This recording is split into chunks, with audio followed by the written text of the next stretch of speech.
शिशुपाल का वध की कहानी। शिशुपाल वासुदेव जी की बहन तथा छेदी के महाराज दम्भोज का पुत्र था, जो कि भगवान श्री कृष्ण की बुआ का पुत्र था, अर्थात इस प्रकार वो भगवान श्री कृष्ण का भाई था।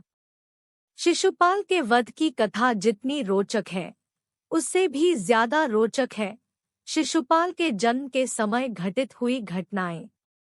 जब शिशुपाल का जन्म हुआ था, तब वह 3 आँखों तथा 4 हाथों वाले बालक के रूप में जन्मा था, तो उसके माता पिता उसे बाहर ले जाने हेतु बहुत चिंतित हुए कि इस बालक को संसार के सामने किस प्रकार प्रस्तुत करेंगे, साथ ही कहीं ये कोई असुरी शक्ति तो नहीं। इस प्रकार के विचार करके उन्होंने इस बालक को त्याग देने का निर्णय लिया। तभी एक आकाशवाणी हुई कि वे ऐसा न करे।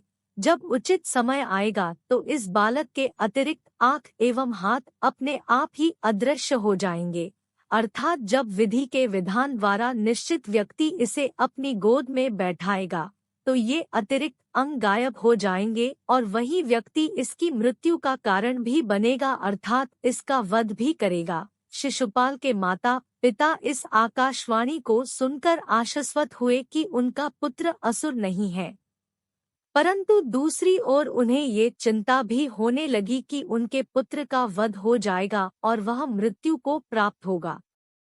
शिशुपाल के जन्म से जुड़ी रोचक कथा। शिशुपाल के संबंध में विष्णु पुराण में एक कथा बताई गई है, जिसके अनुसार भगवान श्रीहरि विष्णु के 2 द्वारपाल थे, जय और विजय। इन्हें ब्रह्मा जी के मानस पुत्रों ने जय और विजय को श्राप दिया था, क्योंकि वे उन्हें भगवान विष्णु से मिलने से रोक रहे थे। उस समय प्रभु के विश्राम का समय था, इसलिए जय विजय उन्हें द्वार पर ही रोक लेते हैं। इस बात पर ब्रह्मा जी के मानस पुत्रों को क्रोध आ जाता है और क्रोधित होकर वे जय और विजय को श्राप दे देते हैं, जिस कारण उन्होंने श्राप वश धरती पर जन्म लिया। इन दोनों द्वारपालों को श्राप मिला था कि इन्हें 3 बार धरती पर जन्म लेना होगा और भगवान विष्णु के द्वारा इन्हें मृत्यु प्राप्त होगी और अंत में ये पुनः वैकुंठ धाम को प्राप्त कर पाएंगे।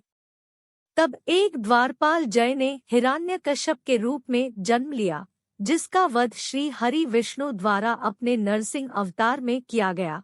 फिर रावण के रूप में जन्म लिया, जिसका वध भगवान विष्णु द्वारा अपने राम अवतार में, और अंत में शिशुपाल के रूप में जन्म लिया और इनका वध श्री हरि विष्णु ने कृष्ण अवतार लेकर किया। शिशुपाल का श्राप मुक्त होना। एक बार जब भगवान श्री कृष्ण अपने पिता वासुदेव जी की बहन अर्थात अपनी बुआ के घर गए और उन्होंने उनके पुत्र शिशुपाल को स्नेह वश अपनी गोद में बैठाया, तभी शिशुपाल के अतिरिक्त अंग अर्थात 1 आँख और 2 हाथ गायब हो गए। उस समय शिशुपाल के माता पिता को उस आकाशवाणी का स्मरण हुआ, जिसके अनुसार विधि के विधान द्वारा निश्चित व्यक्ति जब इस बालक को अपनी गोद में बैठाएगा तो ये अतिरिक्त अंग गायब हो जाएंगे और वही व्यक्ति इसकी मृत्यु का कारण भी बनेगा, अर्थात इसका वध भी करेगा। तब इस बात से व्यथित होकर भगवान श्री कृष्ण की बुआ ने उनसे वचन लिया कि वे शिशुपाल का वध नहीं करेंगे। चूँकि ये शिशुपाल वध तो विधान द्वारा पूर्व निश्चित था, अतः ऐसा करने से प्रभु इनकार तो नहीं कर सकते थे, परंतु वे अपनी बुआ को भी दुखी नहीं करना चाहते थे। अतः उन्होंने वचन दिया कि वे शिशुपाल की 100 गलतियां क्षमा कर देंगे, परंतु 101वीं भूल पर वे उसे अवश्य दंडित करेंगे। तब शिशुपाल की माता को कृष्ण ने ये वचन भी दिया कि यदि शिशुपाल का वध करना भी पड़ा तो वध के पश्चात शिशुपाल को इस जीवन मरण के चक्र से मुक्ति मिल जाएगी और वो वैकुंठ धाम को प्राप्त करेगा।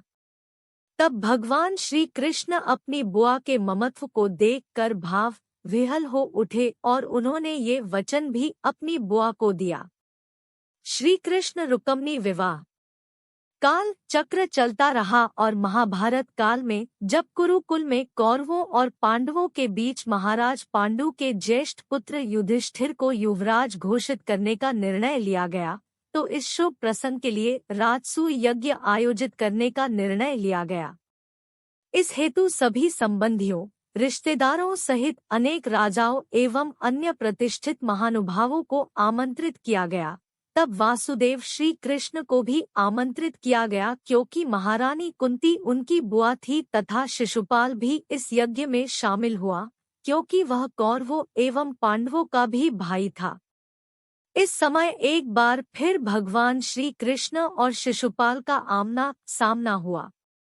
शिशुपाल भगवान श्री कृष्ण से क्रोधित था, जिसका कारण था भगवान श्री कृष्ण का राजकुमारी रुक्मणी के साथ विवाह करना। भगवान श्री कृष्ण ने राजकुमारी रुक्मणी से विवाह किया था, परंतु राजकुमारी रुक्मणी का विवाह उनके भाई राजकुमार रुक्मी ने अपने परम मित्र शिशुपाल के साथ करना निश्चित किया था।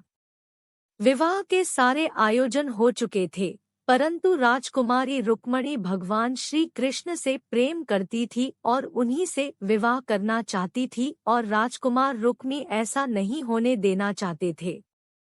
तब भगवान श्री कृष्ण राजकुमारी रुक्मणी को महल से भगाकर ले गए और उनसे विवाह कर लिया। तब शिशुपाल ने इसे भगवान श्री कृष्ण द्वारा किया गया अपना अपमान समझा और भगवान श्री कृष्ण को अपना भाई न समझकर शत्रु मान बैठा। शिशुपाल का वध। महाभारत काल में राजकुमार युधिष्ठिर के युवराजाभिषेक के समय युवराज युधिष्ठिर ने भगवान श्री कृष्ण को सर्वप्रथम भेंट आदि प्रदान की और सम्मानित किया। तब शिशुपाल से भगवान श्री कृष्ण का सम्मान देखा न गया और क्रोध से भरा बैठा शिशुपाल बोल उठा कि एक मामूली ग्वाले को इतना सम्मान क्यों दिया जा रहा है, जबकि यहाँ अन्य सम्मानीय जन उपस्थित हैं। और शिशुपाल ने भगवान श्री कृष्ण को अपमानित करना प्रारंभ कर दिया।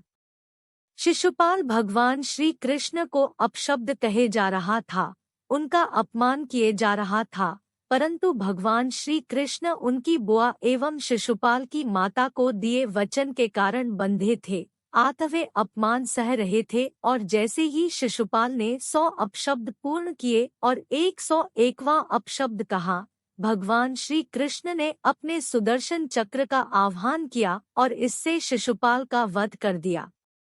इस प्रकार भगवान श्री कृष्ण ने शिशुपाल का वध किया। शिक्षा, मोरल। इस कथा में भगवान श्री कृष्ण की सहनशीलता, क्षमा करने की शक्ति और बड़ों की बात को आदरपूर्वक पूर्ण करने की शिक्षा मिलती है।